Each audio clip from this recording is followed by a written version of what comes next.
बिस्मिल्लाहिर्रहमानिर्रहीम। नाज़रीन, शंघाई ताउन तंजीम का 25वां सरबराहान मुमलिकत का जो इजलास है वो न्यू वर्ल्ड ऑर्डर के तौर पर दुनिया के सामने आ रहा है। आज इसी हवाले से नहायत अहम दिन रहा कि प्राइम मिनिस्टर शहबाज शरीफ ने चीनी सदर शी जिनपिंग से मुलाकात की और इस इजलास के जो बेहतरीन किस्म के इंतजाम थे उस पर मुबारकबाद पेश की। साथ साथ चीन की तरक्की में जो शी जिनपिंग की का एक विजन है, उनकी जो क़यादत में, उनकी सरबराही में जो चीन तरक्की के मनाजिल तय कर रहा है और दुनिया में अपना एक ऊंचा मकाम बना चुका है, उसको भी सराहा।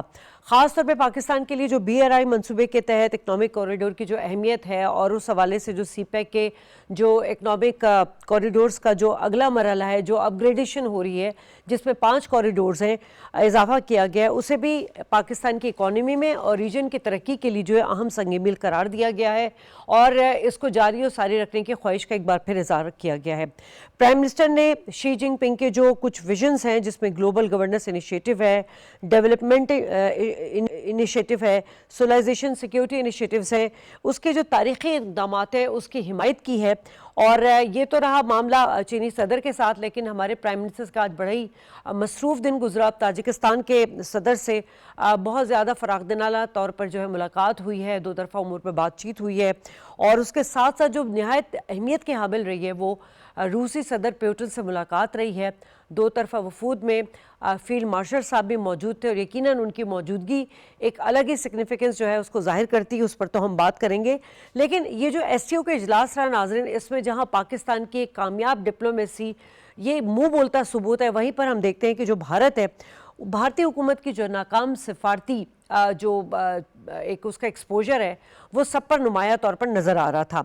एक्सपोज हो चुका है भारत, जो कि खत्ते का चौधरी बना फिरता था, और मोदी की जो बॉडी लैंग्वेज है, मोदी का जो जस्चर है और जो वहाँ पर उनको उस तरह का जो अहमियत नहीं दी गई, इससे साफ जाहिर होता है कि मोदी सरकार जो कि हिंदुत्व आइडियोलॉजी को लेकर एक कॉन्सेप्ट उससे पूरी दुनिया में और उसमें कत्ल के हवाले से, कि टारगेट किलिंग के हवाले से या एक्सट्रीमिज़म के हवाले से या अपने ही मुल्क में माइनॉरिटीज़ के हवाले से, कश्मीरियों के साथ जुल्म ढाने के हवाले से, ये अब दुनिया पर एक्सपोज हो चुका है।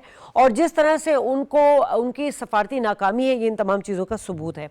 इसी पर बात करेंगे। मेरे साथ जो पैनल मौजूद है उनका तारुफ करा दूँ। मेरे साथ साबिक सफ़ीर नकमाना हाशमी साहिबा मौजूद हैं, ब्रिगेडियर रिटायर्ड मसूद अहमद खान साहब दिफाई तज़्ज़ियेकार मौजूद हैं।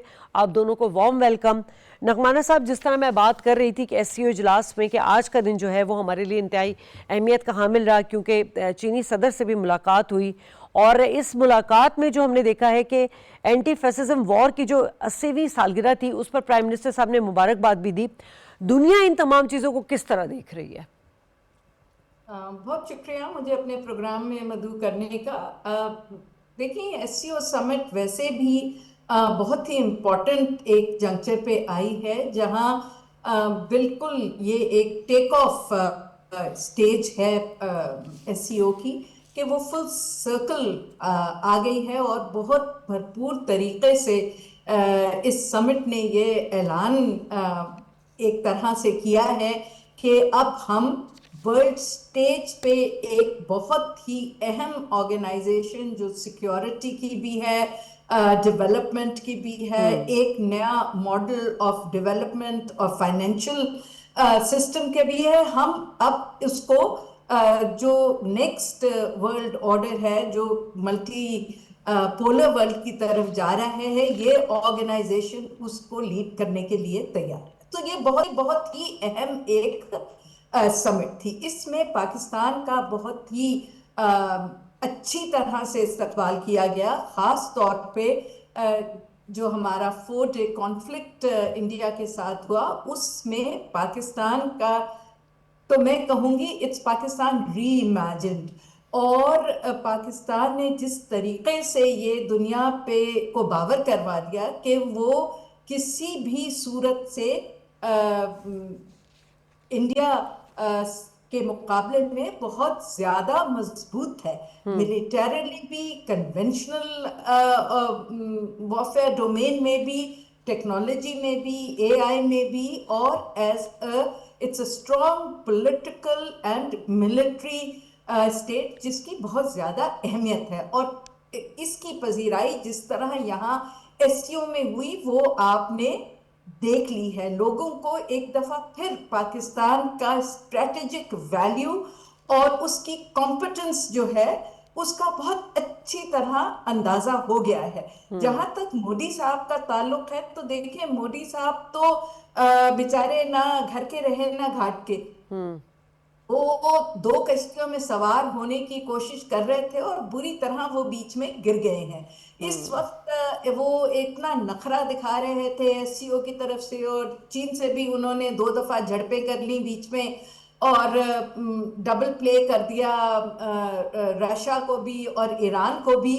और फिर जब उन्हें एक बहुत ही हार्श रियलिटी यूएस ने दिखाई अपनी, तो अब वो बिल्कुल भीगी बली बन के, तो अब वो अपने आप को एशियन नेशन प्रूफ करने के लिए और यूरेशियन लैंडमास का एक इम्पॉर्टेंट हिस्सा प्रूफ करने के लिए वो सर झुकाए हुए तियानजिन भी पहुंच गए। हैविंग सेड दैट, आपने बिल्कुल सही कहा कि उनको इतनी इम्पोर्टेंस वहां नहीं मिली, और जिस तरीके से जो मेरे नजदीक जो मोदी साहब करने की वहां कोशिश कर रहे थे, कभी जफ्फी डालते थे, कभी वो हाथ पकड़ लेते थे प्यूटिन का, फिर उनकी गाड़ी में भी बैठ के चले गए। आई थिंक वो बहुत ज्यादा मैसेजिंग कर रहे थे वॉशिंगटन को कि जी आप हमें आइसोलेट करने की कोशिश कर रहे हैं, लेकिन हमारे दोस्त इस खित्ते में मौजूद हैं। लेकिन मेरे लिहाज से इन खित्ते के दोस्तों ने उनको बहुत बड़ा रियलिटी चेक जरूर दिया होगा। खास तौर पे देखिए, एससीओ की रिट्रीट भी होती है, उसमें भी गुफ्तगू लीडर्स एक दूसरे के साथ बहुत खुले अंदाज में करते हैं। तो आई एम श्योर कि चाइना ने भी, रशिया ने भी जरूर उनको कहा होगा कि जी आप अपने कद के मुताबिक रहें और आप इस खित्ते में चौधरी बनने की और मजीद कोशिश ना करें, आपकी कैपेसिटी है नहीं। ठीक है। और इसलिए आई थिंक बहुत इंपॉर्टेंट जो उनको मैसेज गया होगा कि यहाँ पे पीस एंड स्टेबिलिटी का जो एंकर है वो पाकिस्तान है, और आप उस पीस एंड स्टेबिलिटी को खराब करने की कोशिश न करें, और आप अपने नेबर्स के साथ तहम्मुल से चलें। ठीक है मसूद साहब, पाक चीन लाजवाल तारीखी दोस्ती, हम उसकी मिसालें देते हैं, साथ साथ हमारा स्ट्रेटेजिक पार्टनर है, और बिलखुसूस इस कॉन्टेक्स्ट में कि जब हम भारत को बदतरीन शिकस्त दे चुके हैं, हमने चाइना की टेक्नोलॉजी इस्तेमाल की और ऐसी हमारी फोर्सेस इस्तेमाल की कि अपना लोहा मनवा दिया, हमसे तरबियतें भी ली जा रही हैं, और हमारे फील्ड मार्शल साहब को जो है मर्द आन करार दिया जा रहा है, और उनको जो प्रोटोकॉल यूएस में 1 माह में मिला, इस वक्त फील्ड मार्शल साहब भी वहाँ पर मौजूद हैं। आप इस कॉन्टेक्स्ट में पाकिस्तान की प्रेजेंस को किस तरह, आप इसकी सिग्निफिकेंस किस तरह देख रहे हैं? हाँ जी हाँ, तो बहुत शुक्रिया। देखिए, मेरे ख्याल में जो एससीओ का फोरम है बहुत इंपॉर्टेंट फोरम, इसलिए 42% ऑफ वर्ल्ड पॉपुलेशन है, 30% ऑफ दुनिया की जीडीपी है, 80% ऑफ एरो एशिया का जो एरिया बनता है इसमें है, और उसमें देखें 2 बड़ी ताकतें इसमें हैं, एक है रशिया, दूसरी ताकत है चाइना है, और इसके अंदर पाकिस्तान की प्रोमिनेंस इसलिए आई। अब रिसेंट जो कन्फ्लिक्ट के बाद पाकिस्तान का जो जियो स्ट्रेटेजिक प्रोफाइल वो शूट अप कर गया है।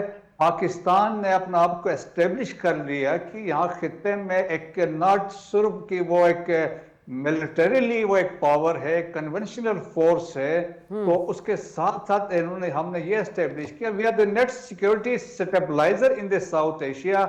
इंडिया का जो कंसेप्ट था कि नेट सिक्योरिटी प्रोवाइडर या नेचुरल लीडर वो समझते थे साउथ एशिया में, वो हमने मलिया मेड कर दिया।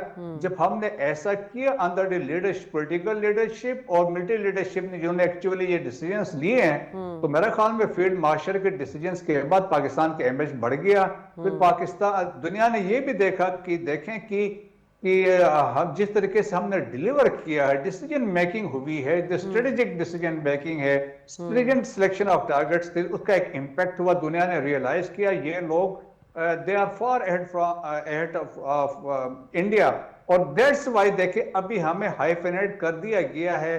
सो we are the peer competitor के साथ, एक तो ये है। दैट्स वाई आपने देखा जब वहां पे हमारे प्राइम मिनिस्टर गए हैं, जिस तरह वहां पे उनकी प्रेजेंस को लोग जिस तरीके से उनको रिसीव कर रहे थे, चाइना में उनके अराइवल को आप देख लें, फिर उनकी लीडरशिप, बाकियों से मुलाकातें भी देख रहे हैं, और फिर इसके बाद देखें प्राइम मिनिस्टर ने जिस तरह तकरीर वहां पे की और जिस तरह उन्होंने खुल के वो जिस बोल्ड तरीके से उन्होंने वो तमाम वो पॉइंट्स हाईलाइट किए हैं, वो इंडस वाटर ट्रीटी की बात की और उन्होंने बताया कि इसके क्या इम्प्लीकेशंस हो सकते हैं और इसके बाद टेररिज्म की बात की है। उन्होंने कहा हमारे पास सबूत भी हैं और चाइना की लीडरशिप की उन्होंने तारीफ की कि उन्होंने इस तरह का फोरम किया है और फिर चाइना के जो प्रेसिडेंट के शी के जो गवर्नेंस इनिशिएटिव है उसकी तारीफ की।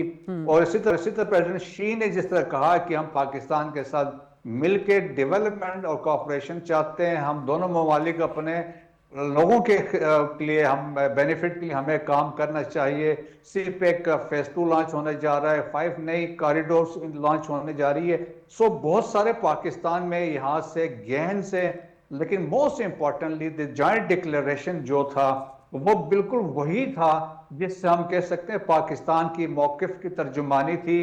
पाकिस्तान का मुकदमा जो था वो पाकिस्तान जीत गया। ये वही पॉइंट्स थे जो पाकिस्तान पिछले कई दिनों महीनों से इस पे बात कर रहा था। क्रॉस बॉर्डर टेररिज्म की बात की, टेररिज्म को स्टेट टूल के तौर पे जो इस्तेमाल कर रहे हैं, रेफरेंस इंडिया की तरफ था। इसके बाद उन्होंने ये भी कहा कि आप पॉलिटिकल वेस्टेड इंटरेस्ट के लिए टेररिज्म को यूज नहीं कर सकते हैं, आप मर्सनरीज को यूज नहीं कर सकते हैं।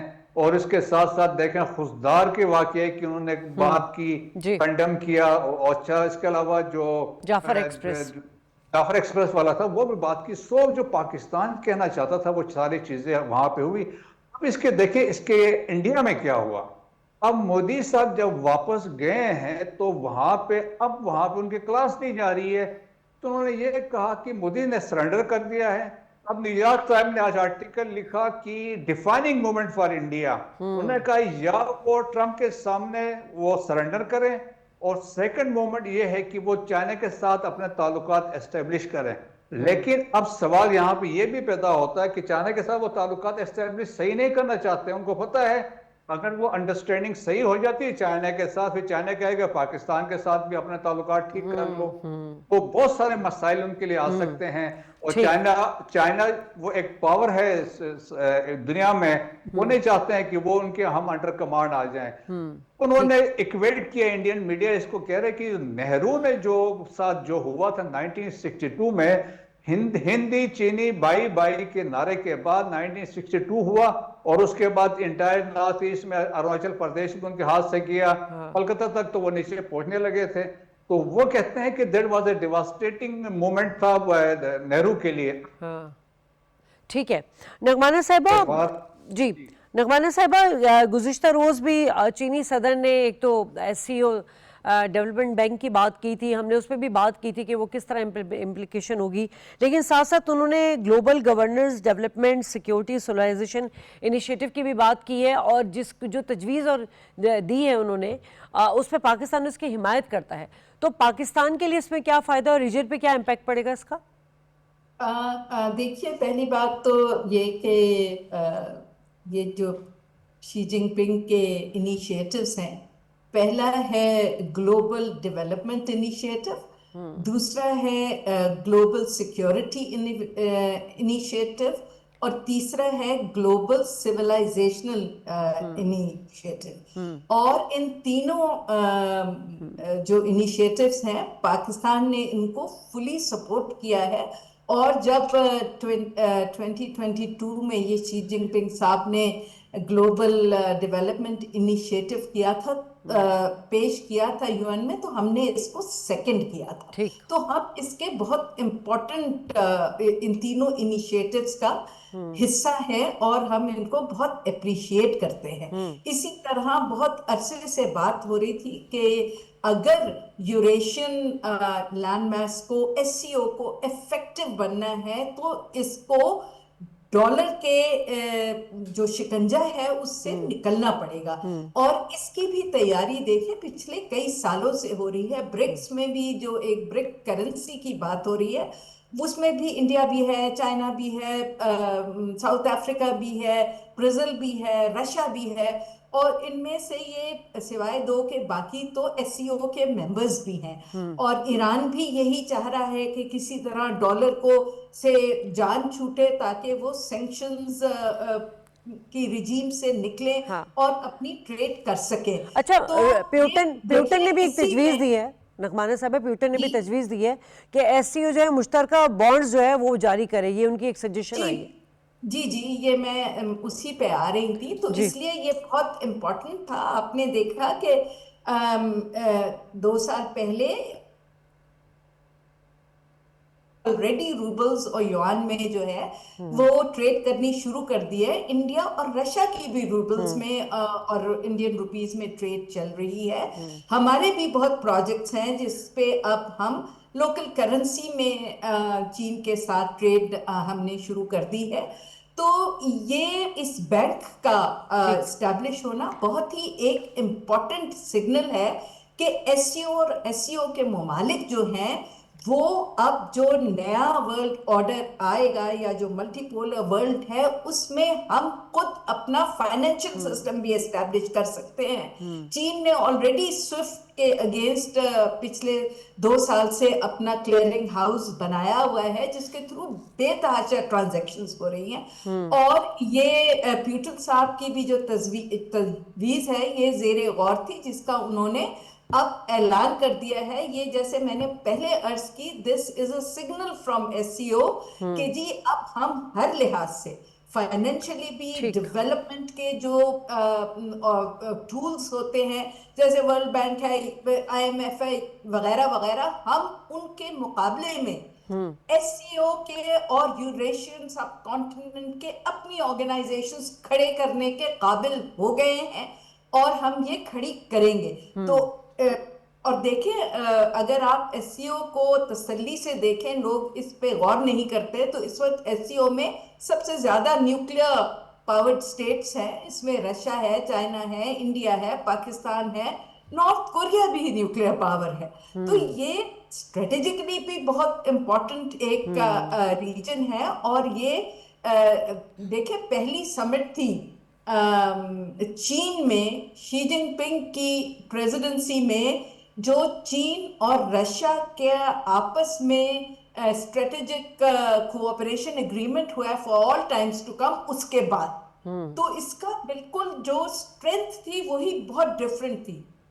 और ठीक। ये ऐसे वक्त में हुई है जबकि बिल्कुल जो अमेरिका का और या कहें कि वेस्ट का और ईस्ट का जो एक कंपटीशन चल रहा था, ये उसका डिफाइनिंग मोमेंट है। और इस डिफाइनिंग मोमेंट में शी जिनपिंग के लिए, चीन के लिए, रशिया के लिए बहुत इम्पोर्टेंट जी। था कि वो खुल के अपनी जी। स्ट्रेंथ जो है वो दिखाए। तो बिल्कुल। अब आप देखिए, इट्स अ रीजुविनेटेड एससीओ और इसमें आप बड़ी तेजी से अब डेवलपमेंट बिल्कुल। और इसको हम इस तरह भी कह सकते हैं कि ये, बिल्कुल इस तरह भी कह सकते हैं कि ये ना सिर्फ एशिया मिडिल ईस्ट बल्कि यूरेशियाई जो रीजन है उसमें भी ताकत का तवाजुन जो है हमें इस ऑर्गेनाइजेशन में नजर आता है। महसूस है यूरेशियन ऑर्गेनाइजेशन। ठीक। देखिए ना, ये जो इसका ऑर्गेनाइजेशन का जो अपना एक उनका वो है टेरिटोरियल कॉन्टेक्स्ट तो है ही यूरेशियन का, क्योंकि रशिया इज अ यूरेशियन का। वो फिर आपके पास सेंट्रल एशिया है जो सारे इसके मेंबर्स हैं। So it is a Eurasian organisation, ठीक है। जो बहुत मजबूत है। ठीक है। मसूद साहब, या अब हम जरा बीआरआई के हवाले से बात कर लेते हैं। बड़ा अहम प्रोजेक्ट है जिसके तहत इकोनॉमिक कॉरिडोर की अहमियत, और फिर अब जो हम देख रहे हैं सीपैक के जो अपग्रेडेड मरल हैं जिसमें 5 जो कॉरिडोर्स हैं उनका इजाफा हो रहा है। अब सवाल यहाँ ये होता है कि लाजमी सी बात है, पाकिस्तान सीपैक के हवाले से बहुत अरसे से काम भी कर रहा है, और ख़ास तौर पे बलूचिस्तान में जो हम देखते हैं कि उस जिस तरह से मंसूबे हैं, लेकिन वहाँ पर दूसरा चैलेंज यही सिक्योरिटी का है, लॉ एंड ऑर्डर का है। और इसमें हमें भारत की इंसर्जेंसीज हमेशा से नज़र आई है, उसके हमने डोजियर भी दुनिया को हमने दिखाए हुए हैं, सबूत भी हम पेश कर चुके हैं, सब कुछ है।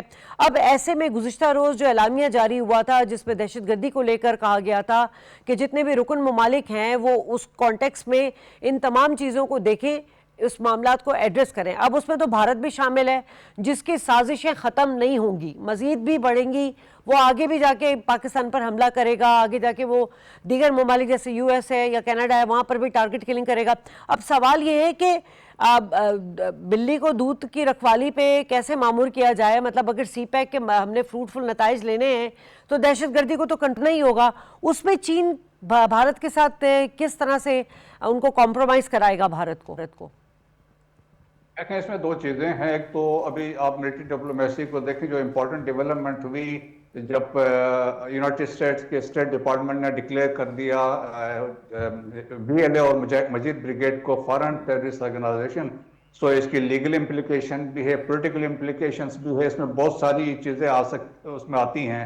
अब इसमें जो फैसिलिटेटर्स होंगे, अफगानिस्तान है जहाँ से हाई ट्रूप्स वहाँ से ऑपरेट कर रहे हैं, फाइनेंसर है इंडिया है, ये उनके प्रॉक्सीज हैं, ये मर्सनरीज हैं, जिस तरीके से आज उसकी देखें जॉइंट डिक्लेरेशन में भी जिक्र है, तो वो एक ऑलरेडी डिक्लेयर कर दिया। सो एक वाज़ेह मैसेज इंडिया को अमेरिकन ने भी दिया है कि जी ये हमने डिक्लेयर कर दिया है। अगर अब ये साबित होता है कि आपसे, क्योंकि पाकिस्तान के पास फ्यूचर एविडेंस भी है, तो वो एक चीज, इसके सीरियस इम्प्लीकेशंस होंगे, न सिर्फ इंडिया पे होंगे, अफगानिस्तान के ऊपर भी होंगे। सेकंड देखिए, चाइनीज का जो है बड़ा इंपॉर्टेंट है, क्योंकि अभी आप देखें कि इस रीजन में अमेरिका का भी इंटरेस्ट है, चाइना का भी इंटरेस्ट है, लेकिन they will protect each other interest.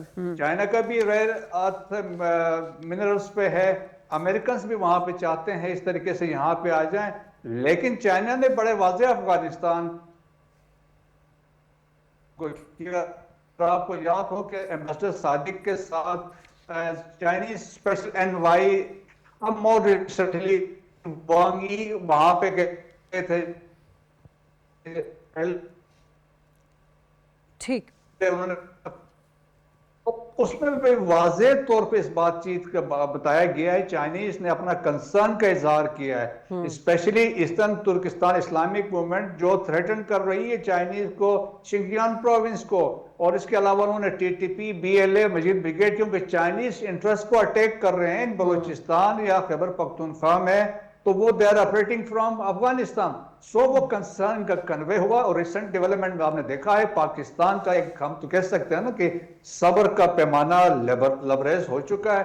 So therefore we will continue with the kinetic actions, but at the same time जो हमारा डिप्लोमेटिक चैनल है वो भी ओपन रहेगा, जिसमें हमारे एम्बेसडर वहां पे हैं और हमारे फॉरेन मिनिस्टर है।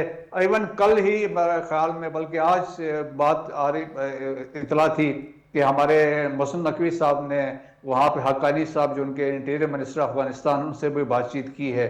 सो अब जो कंक्लूजन हम ये ड्रा कर सकते हैं कि अफगान गवर्नमेंट की इनएबिलिटी है टू कंट्रोल दिस फितनाउल ख्वारिज और फितनाउल Hindustan, that is one thing.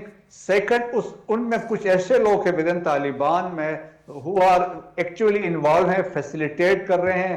Afghan nationals भी आ रहे हैं। अभी आपने देखा कि जोब के इलाके में 53 डेड बॉडीज हमने गदों में डाल के वापस भेज दी थी, तो वो सारे अफगान थे। सो अब अफगानिस्तान की रिस्पॉन्सिबिलिटी बनती है, but at the same time हम टॉलरेट नहीं करेंगे। पाकिस्तान अपने सॉवरेनिटी के लिए जो कुछ कर सकता है वो बिल्कुल बिल्कुल ऐसा ही है।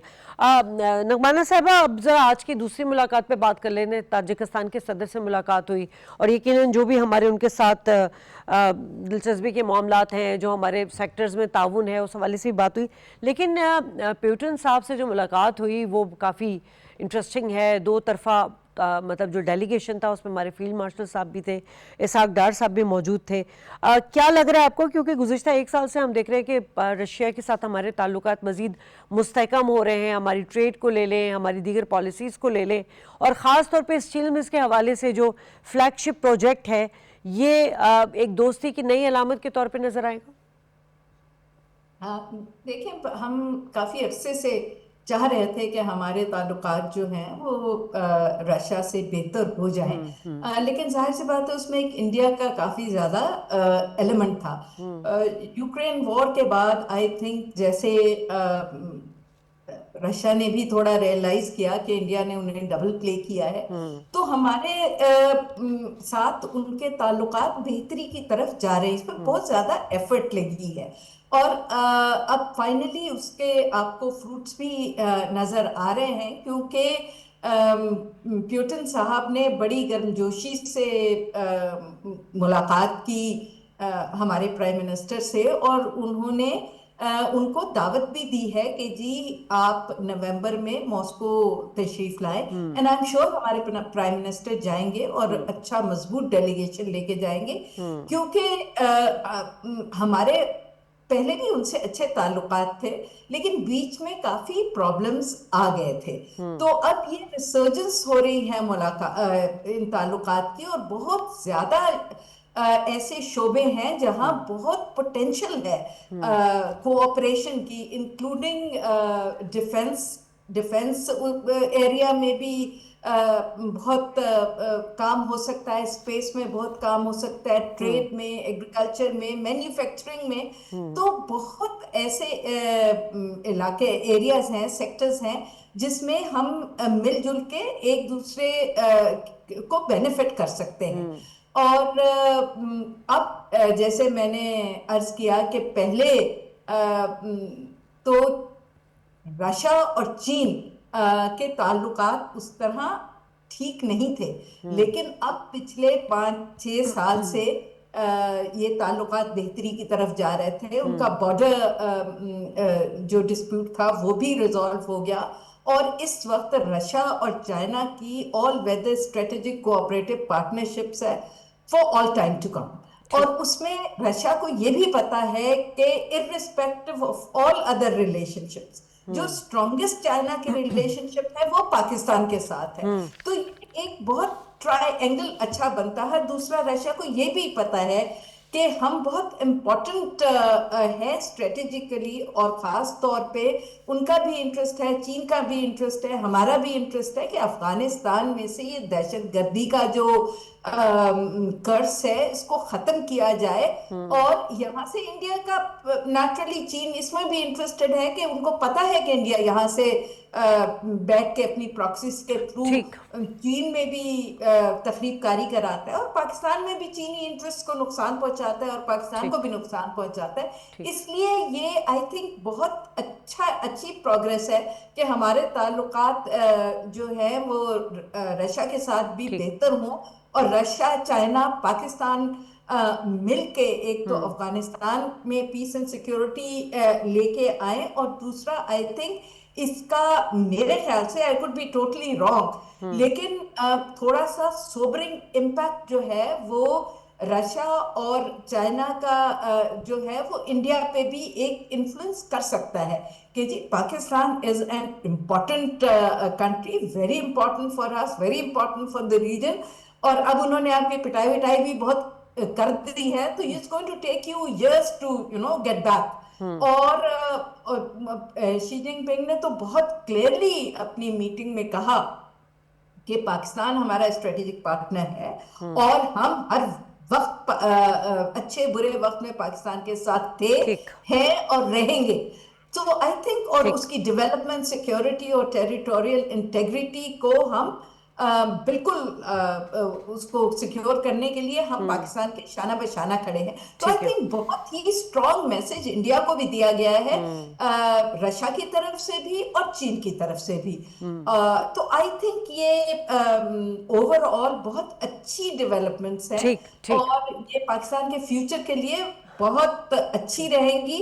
और मेरा तो ख्याल है कि ये इसके नतीजे में इंडिया शायद आहिस्ता आहिस्ता टेबल पे भी आ जाए, क्योंकि बहुत छोटी सी इंडिकेशन है कि कितना ज्यादा इन्होंने रेटोरिक को ऊपर किया। आपका पॉइंट आ गया नगमाना साहब, बिल्कुल सही है। अब फिर देखिए उन्होंने मैकेनिज्म पे दोबारा कोऑपरेशन शुरू कर दी है ना। ठीक है, तो आई थिंक प्रेशर तो आ रहा है इंडिया। ठीक है, और यकीनन बड़ी कामयाब हमारी एक डिप्लोमेसी, और जिसमें हमारे प्राइम मिनिस्टर बड़ा नुमाया किरदार अदा करें, लेकिन साथ साथ हमारे फील्ड मार्शल आसिम मुनीर साहब, जिन्होंने हाल में बिन्यामिन मरसूस और मार्का हक से दुनिया को जो है एक्नॉलेज करा दिया कि पाकिस्तान की फोर्सेस जो हैं वो मुल्की इस्तेहकाम, मुल्की सालमियत का दिफा करना भरपूर तरीके से जानती हैं, और पेशा वाराना सलाहियत से अपने आप को मर्द आहन का जो है एक एजाज़ भी हासिल करवाया है। और ये पाकिस्तान के लिए बड़ा ब्लेसिंग है कि पाकिस्तान जो है अब दुनिया में एक मकाम हासिल करता जा रहा है, और यकीनन चीन के साथ उसकी जो ताल्लुकात हैं वो एक लाजवाल दोस्ती है। साथ साथ स्ट्रेटजिकली ताल्लुकात हैं, इकनॉमिकली ताल्लुकात हैं, और इंशाअल्लाह ताला पाकिस्तान जल्द जो है वो तरक्की याफ्ता मुल्क में शामिल हो जाएगा। दोनों मेहमानों को शुक्रिया अदा करना चाहूँगी और यहाँ ब्रेक लूँगी। ब्रेक के बाद दूसरे सेगमेंट पर बात होगी।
वेलकम बैक नाज़रीन, और गज़ा की सूरत हाल पर बात करते हैं, जहाँ पे सूरत हाल हमें नाकाबिले बर्दाश्त नज़र आती है। और अब तो हिम्मत चाहिए होती है ऐसे मनाजिर को जो है उनकी तस्वीर कशी करते हुए कि वहाँ पर जो सूरत हाल है, ग़िज़ाई अजनास की कमी है, इमदाद की कमी है, अद्वियात की कमी है, और जिस तरह भूख और अफलास से वहाँ पे नन्हे बच्चे जो हैं वो शहीद हो रहे हैं। जो सूरत हाल है उस पर तो हम हमेशा बात करते ही रहते हैं, और अब तक जो है वो 63,000 शोहदा फ़लस्तीन के जो हैं उनसे उनकी तजावुज़ कर चुका है फिगर। और इज़राइली मुहासरे पर जो गज़ा में अब इंसानी बहरान जो है वो संगीन होता जा रहा है, उस पर तो हम बात करेंगे। ऐसी सूरत हाल में जो नेतन्याहू है उनकी हुकूमत पर शदीद तनकीद भी की जाती रही है।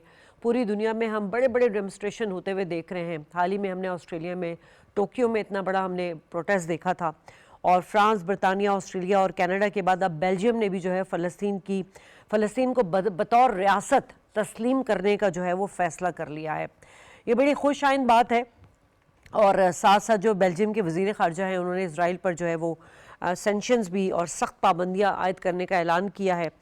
और दूसरी जानिब अमरीकी सदर ट्रंप ने भी कहा है कि गज़ा की जंग जो है वो इसराइल की साख को बहुत ज़्यादा जो है वो उसको डैमेज कर रही है। लेकिन सवाल यही यहाँ पर हम उठाते हैं कि आलमी दुनिया सिर्फ गुफ्तन, निशस्तन, बर्खास्तन तक ही महदूद है, या उससे आगे भी कुछ इकदाम हमें नज़र आएगा। बात करेंगे, हमारे साथ डॉक्टर आमना महमूद मौजूद हैं, IR एक्सपर्ट। शुक्रिया आमना, जिस तरह हम बात कर रहे हैं तकरीबन 2 साल होने वाले हैं और थम नहीं रहा ये सिलसिला। सीज़ फायर की बातें सुनी जाती हैं मगर उसकी वायलेशन कर दी जाती है। दूसरी तरफ हम देख रहे हैं कि ग़िज़ाई जो किल्लत वहाँ पर है, जिस तरह से खाना जंगी फूट पड़ी है, जिस तरह से बच्चे भूख और अफलास से जो है वो दम तोड़ रहे हैं, ये तमाम मनाज़िर दुनिया तो देख रही है। मगर आप समझती हैं कि ये जो इनिशिएटिव लिया जा रहा है दुनिया की जानिब से, जैसे कि मगरबी ममालिक की मैं बात कर रही हूँ कि नेतन्याहू पर तनकीद कर रहे हैं, ये वाकई इस चीज़ को सीरियसली ले रहे हैं? बहुत बहुत शुक्रिया शाजिया, आपने मुझे ज्वाइन कराया। मेरा ये ख्याल है कि सारी दुनिया जो है वो सेंसिटाइज हो रही है, इसमें कोई शक नहीं है। और ख़ास तौर पे मगरबी दुनिया में ये बहुत ज़्यादा रियलाइजेशन है, और उनके अवाम के दरमियान तो बहुत ही ज़्यादा रियलाइजेशन है। और उसके साथ आप ये देखें कि पिछले साल में जितने भी इलेक्शन हुए वहाँ पे उनकी बहुत लॉन्ग स्टैंडिंग गवर्नमेंट्स चेंज हो गई, इसलिए कि लोग गजा के हक में थे और गवर्नमेंट इजराइल के हक में चल रही थी। तो ये रियलाइजेशन उनको इस तरफ ले जा रही है कि एटलीस्ट वो सिर्फ लिप सर्विस के तौर पे तो कम अज कम गजा की बात कर रहे हैं, लिप सर्विस के तौर पे वो कंडेम कर रहे हैं। और ये उससे आगे का डिसीजन है कि जब वो फ़लस्तीन को तस्लीम करने की बात कर रहे हैं, इसलिए कि फ़लस्तीन को एज अ सेपरेट स्टेट तस्लीम करना इजराइल के भी सख्त खिलाफ है और अमेरिका की पॉलिसी के भी सख्त खिलाफ है। लेकिन इससे ये हमें पता चलता है कि जो मगरबी दुनिया है वो इस वक्त अमेरिकी पॉलिसी से भी डिविएट करने लग गई है, और वो अपने अवाम को देख रहे हैं और नेशनल इंटरेस्ट को देख रहे हैं और ह्यूमन राइट्स वायलेशन के ऊपर रिस्पॉन्ड कर रहे हैं। ठीक है, मेरे साथ अली रज़ा सैयद साहब भी मौजूद हैं, तज़कियाकार हैं। बहुत शुक्रिया सर, आपने हमें टाइम दिया। सर, हम जिस तरह देख रहे हैं कि अब इजरायली हुकूमत पर यूरोपीय मुल्कों की जो है वो तनकीद बढ़ती चली जा रही है। बेल्जियम की जानिब से, इससे पहले दीगर ममालिक की जानिब से भी बात हुई थी, और अब बेल्जियम जो भी है वो फ़लस्तीन को बतौर रियासत तस्लीम करने का फैसला कर रहा है। किस तरह आप इसको देख रहे हैं, और क्या इन इक़दामात से गज़ा में जो जारी इंसानी अलमिया है उसका खात्मा मुमकिन हो सकेगा? बहुत शुक्रिया आपका ये टाइम देने का। असल में मैं आपको बताऊं कि वर्ल्ड वॉर सेकंड के बाद एक सिस्टम बनाया गया था जिसमें जो कुछ वर्ल्ड वॉर सेकंड से के दौरान, वर्ल्ड वॉर सेकंड 1936 के बाद जो कुछ एक कम्युनिटी जो यूरोप में बस रही थी, ज्यूश कम्युनिटी, उनके खिलाफ जिस तरीके से जो हिटलर नाजी जर्मनी ने किया था, उसकी वजह से नए कानून बने, नए सिस्टम लाए गए ताकि आइंदा इस तरह की कोई हरकत ना हो सके। उससे बचाव के लिए एक सिस्टम बनाया गया। लेकिन 2000 के बाद जब ये 9/11 का वाक़या हुआ और उसके बाद से फिर एक मसलसल जो है वो जंगें होती रही हैं मुख्तलिफ इलाकों में, तो उसको भी अगर आप सामने रखें, ये सारी चीज़ें अगर आप इसके तनाज़र में देखें, तो आज जो कुछ गज़ा में हो रहा है, ये जो 7 अक्टूबर 2023 को हुआ था, जो वाक़या हुआ था, उसके बाद से दुनिया के ये जो ममालिक अपने आप को ह्यूमन राइट्स के चैम्पियन समझते हैं, जो ह्यूमन राइट्स को हमेशा अहमियत देते रहे, वहाँ पे भी हमने देखा कि वो जो नकाब था वो आहिस्ता आहिस्ता उतरता गया। यूं यूं गज़ा में ये सिलसिला बढ़ता गया। अब 2 साल होने को हैं, ये अगले महीने 2 साल हो जाएंगे। इस 2 साल के पीरियड में जिस तरीके से वहाँ पे जो गज़ा के लोग हैं, जो फिलिस्तीनी हैं, उनके साथ जो कुछ हुआ, वेस्ट बैंक में जो कुछ हो रहा है, और इसको अगर आप देखते जाएं कि इस दौरान ये जो ईरान इजराइल वार हुई, इसी तरह सीरिया का जो हालात हुए, लेबनान के जो हालात हुए, ये सारी चीज़ों को अगर आप सामने रखें तो उससे अंदाज़ा होता है कि जो आलमी बरादरी है वो जो खामोशी इख्तियार की हुई थी वो आहिस्ता आहिस्ता टूट रही है। वो इसलिए कि बिल्कुल टोटली एक चीज हो रही है, आपके सामने हो रही है। आज वीडियो पे भी है, आजकल सोशल मीडिया पे भी है, टीवी चैनल्स पे भी है। तो लेकिन आप नहीं समझते अली साहब कि इस वक्त जो है सबसे इम्पोर्टेंट जो चीज़ है वो वहाँ पर सीज फायर कराना है और इमदादी सामान मुहैया करना है, ताकि जो एक बहरान संगीन होता जा रहा है उसको रोका जा सके। ये फ़लस्तीन रियासत बिल्कुल होना चाहिए, और यही सबसे पहला और आखिरी मुतालबा है कि फ़लस्तीन की रियासत का एक अलग क़याम होना चाहिए। लेकिन इस वक्त प्रायोरिटी तो यही है कि इंसानी जानों को बचाया जाए वहाँ पे। बिल्कुल सही है। लेकिन आप देखें ना कि जितने ममालिक, ये यूके ने जो कंडीशनल कहा है कि हम रिकग्नाइज करेंगे, बेल्जियम ने कहा है कि रिकग्नाइज करेंगे, लेकिन साथ कंडीशन जो है वो अटैच है, उनको भी देखें आप। तो इससे ये साबित होता है कि जो पब्लिक प्रेशर है वो बढ़ रहा है हुकूमतों पे, ठीक है, क्योंकि जो लोग सब कुछ देख रहे हैं, उनके सामने जो कुछ हो रहा है, देखिए भूख से लोग मर रहे हैं वहाँ पे इमदाद जो है ना वो नहीं जा रही। अभी एक नया जो इमदादी फोर्टीला है वो स्पेन से चला है, वो जा रहा है।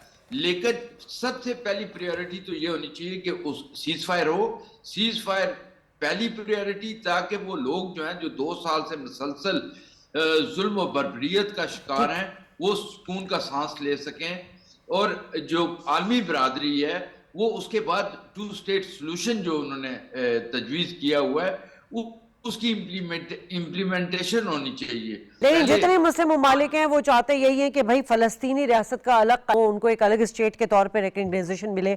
आमना साहिबा, बरतानवी वज़ीर ख़ारजा ने ऐलान भी किया है कि जो गज़ा में शदीद बीमार हैं और जो ज़ख्मी बच्चे हैं वो अपने वालिदैन के साथ जो उनका इलाज जो है बरतानिया में मुफ्त किया जाएगा। और ये तमाम इकदामात अच्छे हैं, आप क्या समझ रही हैं कि इसके अलावा, बरतानिया के अलावा भी दीगर जो यूरोपीय कंट्रीज़ हैं वो इस तरह का जस्चर देंगे? क्योंकि अब जिस तरह से आप भी कह रही हैं कि सेंसिटाइज हो चुकी चीज़ें, लोग दुनिया एक्नॉलेज कर रही है कि इजराइल ने बस अब आखिरी हद तक जो है ना वो जा रहा है, और उसका मकसद ही सिर्फ यही कि गजा में कोई एक फ़लस्तीनी भी ना बचे। तो यूरोपीय ममालिक का ये एकदम किस तरह देख रही हैं, और क्या इम्प्लीमेंटेशन हो सकेगी इस पर? देखिए, जैसे हमने पहले बात की कि ये पॉजिटिव तो है और इसको हमें इस पे इनकरेज होना चाहिए, क्योंकि ये सिर्फ यूरोपीय ममालिक ही हैं जो खड़े हो रहे हैं, कम से कम बात तो कर रहे हैं, लेकिन मुस्लिम कंट्रीज ने तो ये भी नहीं किया। आपने देखा कि अभी OIC का इजलास हुआ और जो रेजोल्यूशन आई वो बिल्कुल एक रूटीन मैटर थी, और जिस तरह से मिजरीज मौजूद हैं वहाँ पे, अगर वेस्ट उसको रिकॉग्नाइज करा है तो हमें उन्हें अप्रिशिएट जरूर करना चाहिए।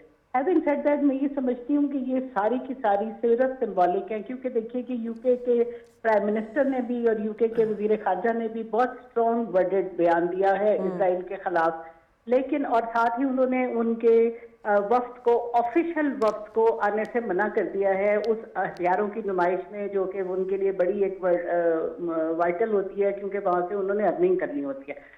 तो लेकिन इसके बावजूद भी उन्होंने इजरायली कंपनियों को बैन नहीं किया, उनके साथ उनका काम जारी रहेगा। इसी तरह से 350 लाइसेंस दिए हुए हैं यूके ने इजराइल के साथ आर्म्स ट्रेड के लिए, जिसमें से सिर्फ 35 को उन्होंने सस्पेंड किया है उसको, बल्कि उनके अपने हाउस में, हाउस ऑफ कॉमन्स में इस पे तनकीद हो रही है कि ये सिर्फ जो है लोगों को दिखाने के लिए है, अदरवाइज यूके की गवर्नमेंट सीरियस नहीं है, वरना उसको इनके ऊपर आर्म्स एम्बार्गो लगा देना चाहिए।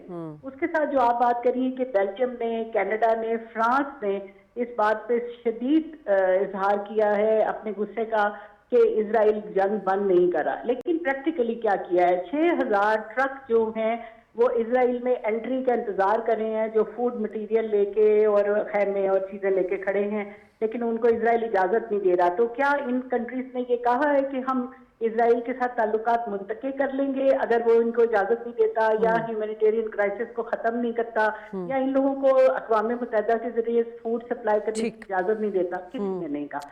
इसका मतलब ये है कि ये सिर्फ लोगों को, अपने लोगों को अपील करने के लिए और वक्त गुजारने के लिए। मुझे तो लगता है कि ये सब के सब इंतजार यही कर रहे हैं। अली साहब, जिस तरह बेल्जियम ने भी जो है वो पाबंदियां आयद करेगा, और अब जो प्रोटेस्ट भी हो रहा है उसमें भी ये कहा जाता है कि इजराइल को हथियारों की जो फराहमी है वो रोकी जाए। नेतन्याहू कहाँ, आपको लगता है कि इस वक्त वो, क्योंकि हम हमेशा यही बात करते हैं कि जी जंगी जराइम का मुर्तकिब हो रहा है, जो इंटरनेशनल लॉज हैं उनकी वायलेशन कर रहा है, यूनाइटेड नेशन के अपने जो है करारदादें मौजूद हैं, लेकिन वो उसको उस तरह से इम्प्लीमेंट नहीं कराते, उसका इतना इन्फ्लुएंस नहीं है, तमाम बातें अपनी जगह हैं। और ये जो जिस तरह के इकदाम लेने की बात की जा रही है कि पाबंदियां होंगी या जंगी हथियार देने को रोका जाए, ये काबिल अमल होगा? जिस तरह आमना कह रही है सिर्फ बातें होती हैं, अमलन कुछ हमें नजर नहीं आता।